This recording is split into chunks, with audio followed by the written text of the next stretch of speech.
찬송하시겠습니다. 찬송가 218장입니다.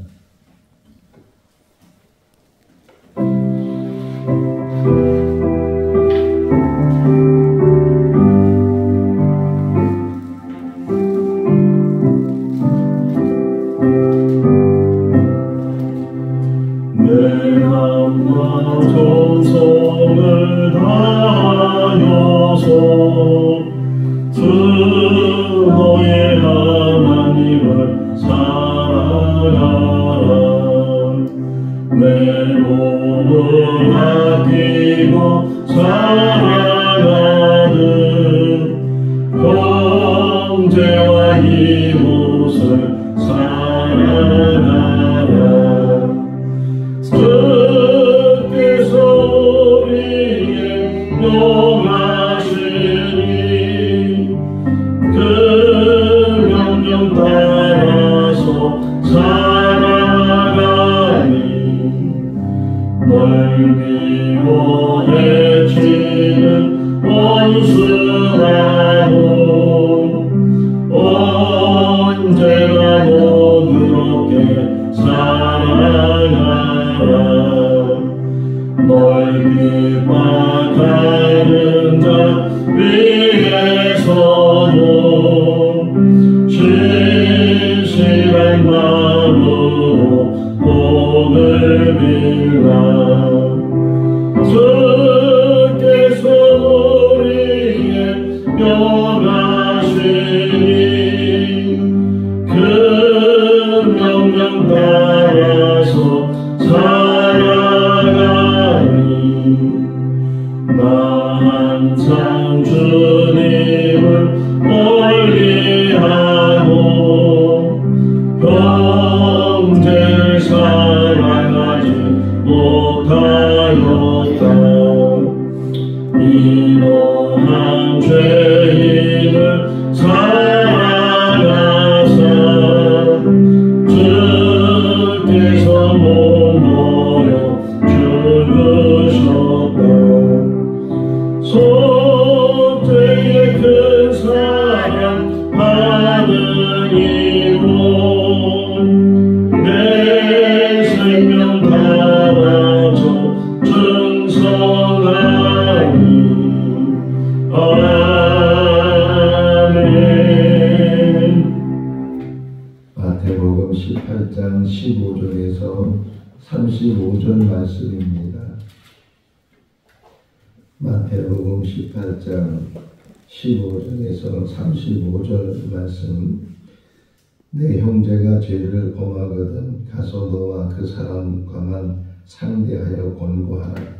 만일 들으면 내가 네 형제를 얻을 것이요 만일 듣지 않거든 한두 사람을 데리고 가서 두세 주의 무릎을 만나 등하여라. 만일 그들의 말도 듣지 않거든 교회에 말하고 교회의 말도 듣지 않거든 이방인과 세리와 같이 여기라. 너희 이름이 무엇이든지 너희가 땅에서 내면 하늘에서 내 것이요 무엇이든지 땅에서 풀면 하늘에서 풀리리라. 진실로 다시 너에게 이르노니 너희 중에 두 사람이 땅에서 합심하여 무엇이든지 구하면 하늘에 계신 내 아버지께서 그들을 위하여 이루게 하시리라. 두세 사람이 내 이름으로 모인 곳에는 나도 그들 중에 있느니라. 그때에 베드로가 나와 이르되 주여 형제가 내게 죄를 범하면 몇 번이나 용서하여 주리이까 7번까지 하오리이까. 예수께서 이르시되 내게 이르노니 6번뿐 아니라 7번만이 동날까지도 하시리라. 그러므로 천국은 그 종들과 결산하려 하던 어떤 임금과 같으니 결산할 때에 10,000달란트 빚진 자 하나를 데려오매 갚을 것이 없는 자 주인이 명하여 그 몸과 아내와 자식들과 모든 죄를 갚게 하다니. 그 종이 엎드려 전하며 이르되 내게 참으소서 다 갚으리이다 하거늘 그 주인이 불쌍히 여겨 돌아보내며 그 빚을 다 갚아 주었더니 그 종이 나가서 자기에게 100데나리온 빚진 동료 한 사람을 만나 붙들어 몸을 잡고 이르되 빚을 갚으라 하매 그의 동료가 엎드려 간구하여 이르되 나에게 참아주소서. 그들이 나가되 허락하지 아니하고 이에 가서 그가 빛을 갖도록 목에 가두고는 그 동료들이 그것을 보고 몹시 답답해 여겨 주인에게 가서 그 일을 다 알리니 이에 주인이 그를 불러다가 말하되 악한 종아 내가 빌기에 내가 내 빛을 전부 탕감하여 주었거늘 내가 너를 불쌍히 여긴 것 같이 너도 네 동료를 불쌍히 여김에 마땅하지 아니하냐고. 주인이 노하여 그 빛을 다 갚도록 그에게 옥졸들에게 넘기니라. 너희가 각각 마음으로부터 형제를 용서하지 아니하면 나의 하늘 아버지께서 너희에게 이와 같이 하시리라. 아멘. 할렐루야. 우리가 좀 핸드폰을 가지고 유용하게 잘 사용을 하고 있는데 뭔가 궁금한 게 있고 뭐 찾아야 될 자료가 있으면 핸드폰에 들어가서 다음이나 네이버에 들어가서 그 단어만 치면은 거기에 대한 자료들이 나오는 것을 우리가 많이 경험하게 되는데 혹이나 예배 마치고 나서 다음이나 네이버에 들어가서 매직 아이 이렇게 쳐보시면 거기에 그림이 나와요. 네, 원래 매직 아이 그림책이라는 게 있는데 그 그림에 대한 설명을 해줘요. 그냥 평범한 그림처럼 보이게 되는데 그런데 그 그림을 아주 뚜렷하게 보면 자세히 보고 깊이 보고 집중해서 보고 그러면 갑자기 그 그림이 입체로 보여요. 그냥 평범한 그림 같은데 입체적으로 제가 한 30년 넘게 전에 있었던 일 중에 하나가 안양에서 이제 목회를 하고 있을 때인데 저녁 때 집사님 집에 저녁 초대를 받아서 그 집에 갔는데 식사를 준비하는 그 동안에 아이들 방에 들어갔는데 아이들이 그 책을 보고 있더라고요. 매직 아이라는 책을 보는데 처음에는 저도 그게 보이지 않았는데 그 아이들이 집중하시라고 이 그림에 집중하면 그림이 다르게 보인다고 그래서 집중을 하다 보니까 정말 갑자기 한 번 보이기 시작하니까 계속 그림책을 넘길 때마다 그 입체적으로 그림이 보이는 것을 제가 경험을 했어요. 우리 임직식 때 와서 축산을 하신 소기천 교수님이 미국에 가서 얼마 전에 미국에 가서 샌프란시스코에 가서 이제 집회를 하고 그리고 거기 이제 이렇게 좀 여행을 했죠. 다니면서 그래서 어느 한 산을 사진을 찍었어요. 지나가다가 산이 하나 보여서 돌로 만들어진 산인데 그 산을 영상으로 우선 찍었다가 그 영상에 나오는 그 산을 하나 커트를 해서 사진을 찍어서 그래서 그 사진을 저한테 보내왔어요.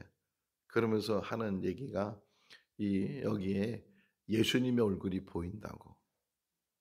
그래서 그 산에 가운데가 까맣게 생겼는데 그 사진을 보내오면서 또 저한테만 보낸 것이 아니고 그 소 교수님이 아는 사람들한테 다 보내서 여기에 예수님의 얼굴이 보인다고.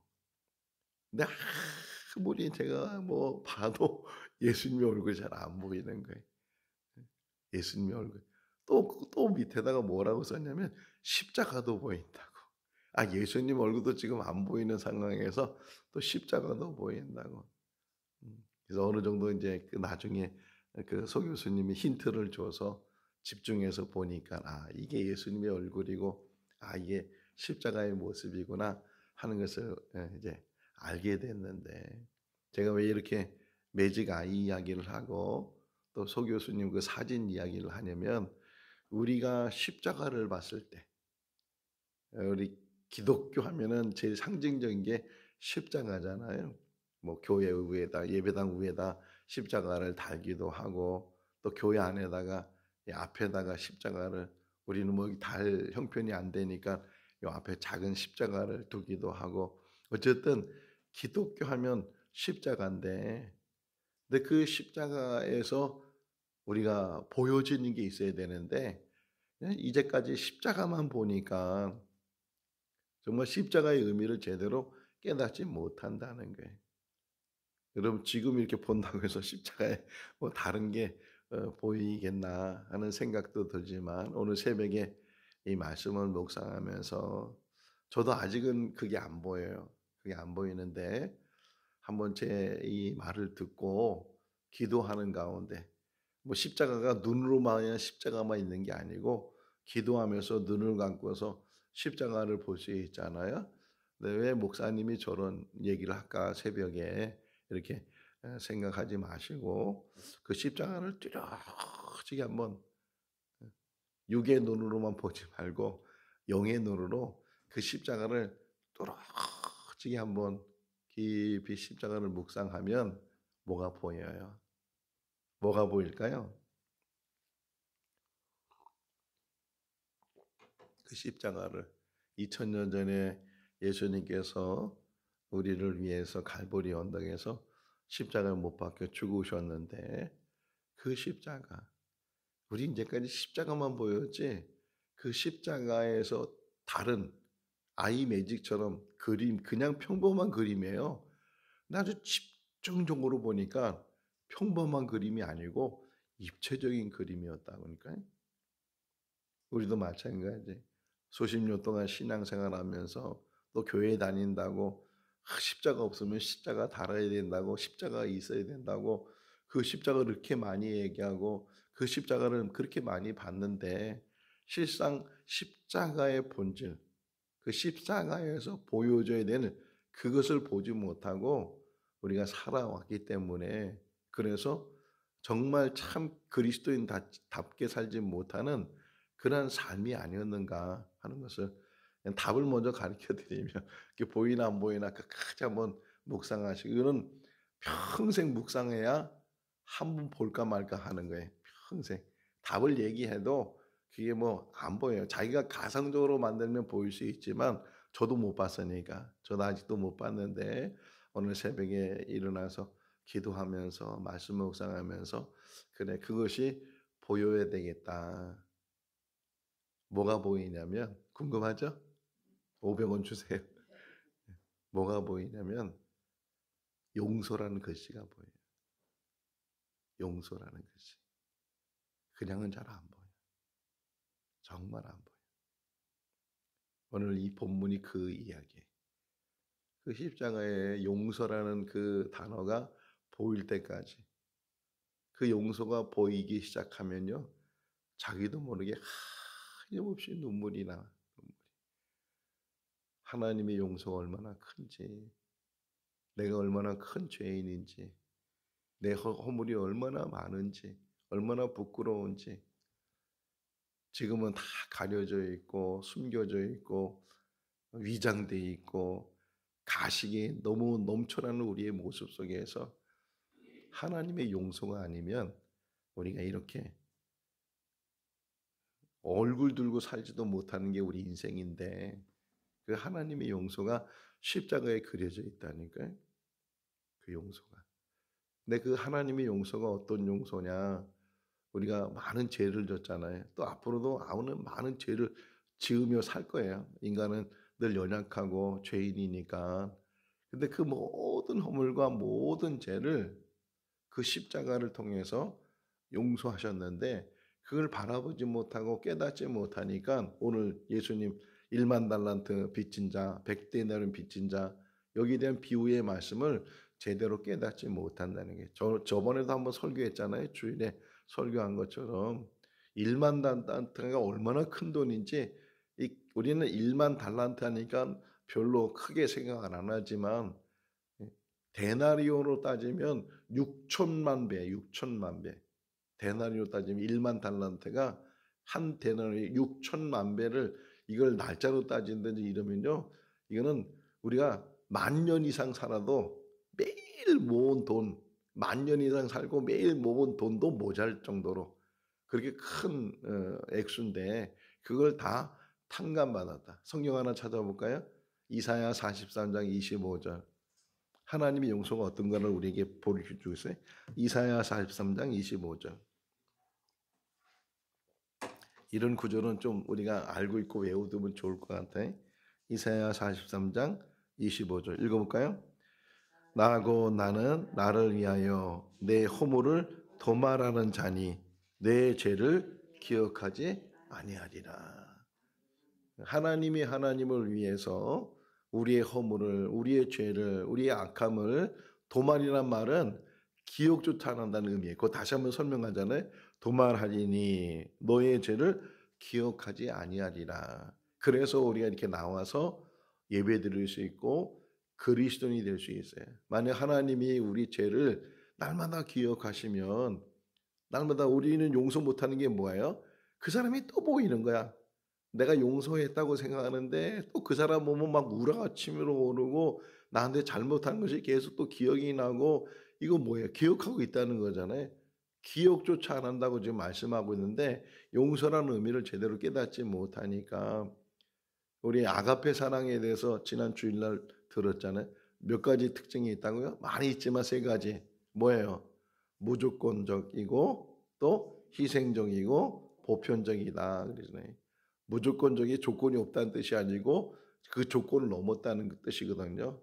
그러니까 아무리 이 나쁜 그런 조건을 가지고 있다고 해도 사랑으로 덮으면 다 덮을 수 있다는 거예요.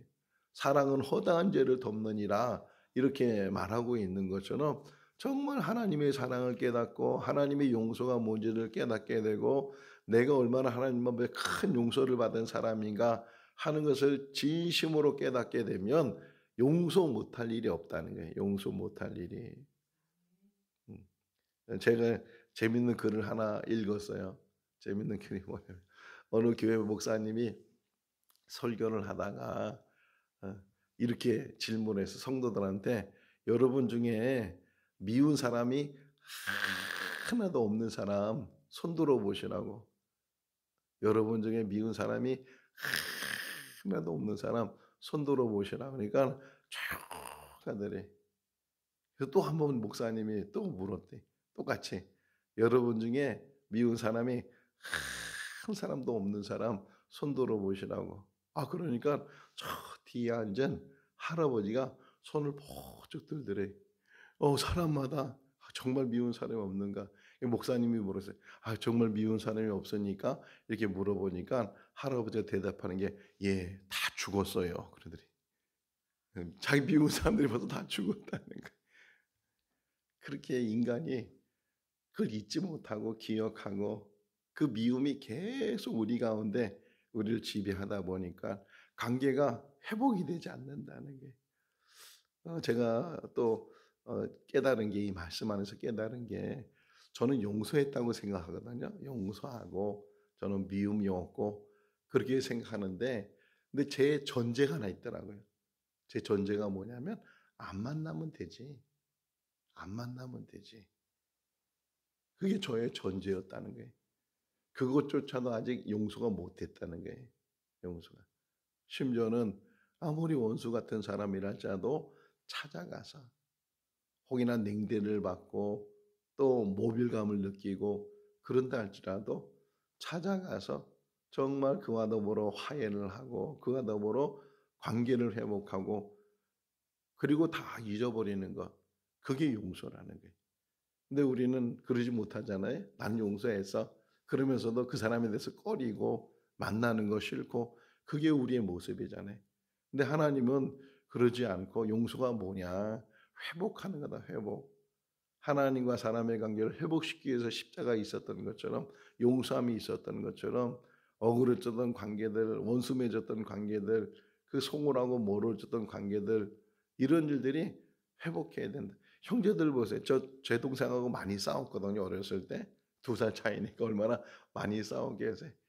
그렇게 싸우는데 또 같은 이불 덮고 자고 또 같이 밥 먹고 또 싸웠던 건 다 잊어버리고 또 싸우고 그러면서도 이제 형제니까 크잖아요. 근데 우리는 어때요? 한 번 싸우면 완전히 등 돌려야 되는 거예요. 한 번 싸우면 원수가 돼야 되고 그거 용서 못하고 흔히 전설의 고향에서 제일 많이 나오는 게 그거잖아요. 죽어도서 이 원한을 갖겠다고 처녀 귀신이 되고 막 그렇게 나오는 그런 이야기들을 보면 지금 예수님의 말씀 베드로가 물었어요. 얼마나 용서해야 됩니까? 7번 용서하면 베드로는 넉넉하게 대답한 거예요. 넉넉하게 자기가 좀 후하게 말하면서 7번 용서하면 되겠습니까? 그러면 칭찬을 들어야 되는데 예수님께서는 7번을 70번이라도 용서해라. 또 어떤 사람은 계산을 해. 7, 7이 49, 490번. 그럼 491번째는 용서 안 해도 되는가? 그런 의미는 아니잖아요. 7번을 70번 용서라는 말은 끝까지 용서하고 죽을 때까지 용서하고 평생 용서하고 늘 우리의 삶은 용서받은 삶이고 용서하는 삶이에요. 용서받은 것은 하나님으로부터 용서받았을 거고 용서하는 것은 사랑과의 관계 속에서 항상 용서하는 삶을 살아야 된다. 그래서 1만 달란트의 비유를 말씀하신 거예요. 마지막으로 35절 한번 먼저 읽어볼까요? 35절 너희가 각각 마음으로부터 나의 하나 너희에게 이와 같이 하시리라. 어디서부터? 정말 마음에서부터. 내 마음에서부터. 말로는 용서했다 그러고 생각으로는 용서했다 그러는데 마음에는 항상 그 사람에 대해서 불편한 마음을 가지고 있고 또 그 사람에 대해서 용서하지 못하는 것, 미운 것, 싫은 것, 보기도 싫은 것, 만나기도 싫은 것, 같이 하기도 싫은 것 이게 계속 마음에 있으면 아직도 용서가 안 됐다는 게 얼마든지 만나서 같이 오히려 밥도 먹을 수 있고 같이 이렇게 지낼 수도 있고 그게 참 용서인데 교회 안에서 쳐서도 그게 이루어지지 못하니까 사회에 나가서도 마찬가지로 그런 일들이 우리 가운데 얼마나 많이 있는가. 마음으로부터 정말 내가 다 용서할 수 있는 것은 언제든지 품을 수 있어야 되고 언제든지 만날 수 있어야 되고 언제든지 화해할 수 있어야 되고 불키지 않고 속내지 않고 왜 얼굴 보면 알잖아요. 얼굴 보면 그 표정 보면 알도 저 사람이 지금 다 이게 용서했구나 풀었구나 그거 알 수 있는데 갑자기 얼굴이 굳어진다든가 갑자기 얼굴은 마음의 창이라고 얘기하거든요. 얼굴에 보면 다 나타나는데 주님의 모습을 닮을 수 있기를 바랍니다. 그게 우리가 신앙생활하면서 이루어야 될 일이야. 우리가 신앙생활하면서 이루어야 될 일이고 우리 진천 안에 얼마나 바닥이 좋겠어요. 어제 제가 이제 열쇠를 우리 2층 열쇠가 얼마 없어서 2층 열쇠를 맞추려고 이제 2층 열쇠 하러 가면서 또 가는 길에 또 독감 예방 주사도 맞았는데 가다가 어느 젊은 분이에요. 선글라스 같은 걸 끼고 그래서 목사님 그러면서 그냥 얼마나 반갑게 저는 그분을 모르거든요. 근데 그 앞에 또 뭐라고 얘기하냐면 김동환 목사님 더 깜짝 놀랐어요. 내 이름까지 이게 우리 교인도 아니고 근데 그래 이 길 가다 보면 다 누구든지 만날 수 있는 것이고 또 다 그렇게 되는데 나는 그 사람을 모르지만 그 사람 나를 이렇게 이름까지도 기억하고 그렇게 반갑게 이렇게 손을 내밀고 그런 모습을 보면서 인간관계가 뭔가 인간관계가 우리가 몇 사람을 만나겠어요? 평생 살아가면서 얼마나 만나겠어요? 다만 만나는 사람 안에서도 정말 우리가 화해하고 화목하고 다시 이루어지고 그런 삶을 사는 것이 신앙인의 모습이에요. 여기서 안 만나도 천국 가서 안 만나겠어요? 천국 가서 또 만나게 된 거는데 거기서 그러면 얼굴 붉히겠어요? 연수가 여기까지 왔다고 그러면서 하나님한테 나 저 원수하고는 같이 못 산다고 그러겠어요? 다 우리가 천국 가서는 다시금 만나게 될 텐데 거기나 할 수만 있다면 이 땅에 사는 날 동안 다 풀라는 거잖아요. 풀고 다 풀고 그러면 그게 어디까지 가냐 18절 말씀 보세요. 18절. 이게 천국 요새를 줄 때 하신 말씀인데 다시 말씀하시잖아요. 18절 읽어볼까요?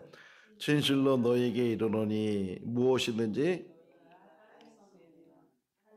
매일 것이요 무엇이든지 땅에서 풀면 하늘에서도 풀리리라. 지금 또 우리 주한이가 아프잖아요. 많이 아파서 주한이를 위해서 기도 이게 중보기도 요청도 하고 이제 그러는데 정말 안타깝게 생각하고 주한을 위해서 기도해 주는 분도 있지만 또 우리 김보미 권사님 염려하는 것처럼 그게 또 빌미가 돼가지고서 무슨 저주를 받았다는 등 무슨 벌을 받는다는 등 그렇게 또 말을 만들어서 그렇게 근데 그런 거 걱정할 필요가 없어요. 누가 말을 만들든 뭘 하든 오직 생명의 주인은 하나님이시고 사람이 살다 보면 하나님 믿는다고 암에 안 걸리겠어요? 저도 지금 갑자기 여기가 가슴이 아파가지고서 지금 간신히 서 있어요. 사람은 누구나 아프시고 누구나 생각지도 못하는 일들 경험할 수 있는데 측은한 마음을 가져야 돼요. 측은한 마음을. 아무리 원수라고 할지라도 어려움을 당하게 되면 긍휼한 마음을 갖고 그를 위해서 중보하고 그것이 기독교인의 모습이죠. 아니 기독교인이 아니래도 사람의 도리가 뭐겠어요. 혹이나 다른 사람이 어려움을 당하게 되면 안타까운 마음을 갖고 정말 그 일에 같이 마음을 나누고 저한테 이제 문자가 막 오잖아요. 어느 장로님은 같이 기도하겠다고 마음으로 기도하겠다고 어떤 분은 어떤 자매님은 주한이가 나을 때까지 함께 기도하겠다고 그게 마음을 나누는 것이고 그런 사랑을 우리가 갖는 것이잖아요. 여기 지금 너희가 땅에서 매면 하늘에도 매일 것이고 땅에서 풀면 하늘에서도 풀린다. 그러면서 얘기하는 게 두세 사람 이야기가 나와요. 자 19절 20절 읽어볼까요? 진실로 다시 너희에게 이르노니 너희 중에 두 사람이 땅에서 합심하여 무엇이든지 구하면 하늘에 계신 내 아버지께서 그들을 위하여 이루게 하시리라. 두세 사람이 이루 모인 곳에는 나도 그들 중에 있느니라. 할렐루야. 참 감사해. 이것만 해도 감사해. 예수님이 10사람 모여야 된다면 우리 안 되잖아요. 10사람이 안 되는데 두세 사람 모이는 것에 내가 너희와 함께 하겠다. 여기 또 하나 19절 말씀에 마음을 해서 합심이란 말이에요. 합심. 두 사람이 합심해서 기도하면 하나님께서 하늘에 있는 하나님께서 그 기도를 들어주신다고. 또 이 주한이 문제로 제가 기도하면서 회개한 게 있어요. 회개한 게 뭐냐면 주한이는 제 손자잖아요. 간절함이 생겼어요. 정말 그 아이의 생명을 붙들어 달라고 주님 만날 때까지라도 살려달라고 영접해서 천국 백성이 되게 해달라고 그런 기도를 간절히 하고 있는데 한편으로 생각해 보니까 내가 정말 이런 간절을 다른 사람을 위해서 해본 적이 있는가? 누가 아프다고 주한이만 그렇게 고통에 있는 것이 아니고 성도들 가운데 또 목사니까 그런 기도 부탁하고 기도해 주세요. 뭐 수술합니다. 뭐 합니다. 이렇게 했을 때 정말 제 자신이 우리 주한이에 대한 간절함을 가지고 기도하는 것처럼 그를 위해서 기도해 봤는가? 그게 이게 이기적이잖아요. 자기 핏줄이니까 자기 손자니까 그 간절함이 생기고 새벽마다 이렇게 붙들고 기도하면서 목사가 돼서 한 영혼에 대해서 정말 그 간절함, 주한이와 같은 그런 간절함으로 그를 위해서 기도해 봤는가? 그게 오늘 회개가 되더라고요. 많이 회개가 되고 그런 경험을 하면서 정말 그래도 또 주한이가 또 제 손자니까 또 간절함이 생기고 목회라는 게 뭔가 그런 간절함이겠다. 한 사람에 대해서 간절함을 한 우리 교인이 아프다 그랬을 때 정말 내 손자가 아픈 것처럼 그런 간절함을 가지고 기도하고 붙들고 함께하는 것이 목회고 신앙생활이겠다.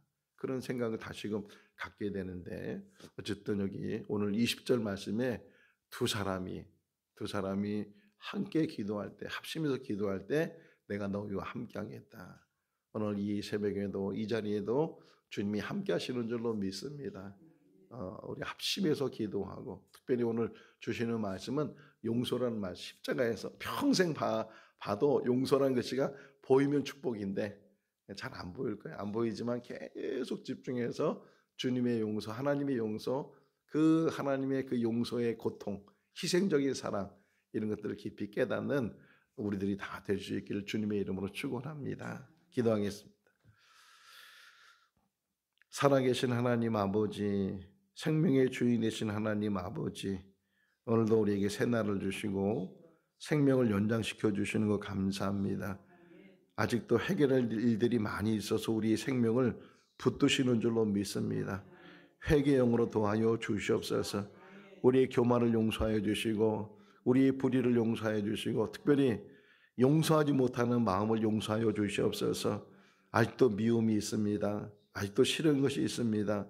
아직도 만나기 싫고 같이 이제 생활하는 것조차도 꺼리는 그러한 일들이 우리 가운데 있습니다. 우리의 악함을 용서하여 주시고 누구든지 만날 수 있는 믿음을 주시고 행함을 주시고 사랑을 허락하여 주시옵소서. 원수가 다 소멸되게 하여 주시옵시며 우리 마음엔 오직 화해가 이루어지게 하시고 회복의 은혜가 있게 하여 주시옵소서. 주한이를 불쌍히 여겨주시고 아버지 그 아들에게 은혜를 베풀어 주시옵소서. 주님, 생명의 주인은 하나님이십니다. 붙들어 주시고 잘 견뎌내게 하여 주시옵소서. 오늘 하루도 함께 하시기를 간절히 바라옵고 예수 그리스도 이름으로 기도하옵나이다. 아멘. 마쳤습니다.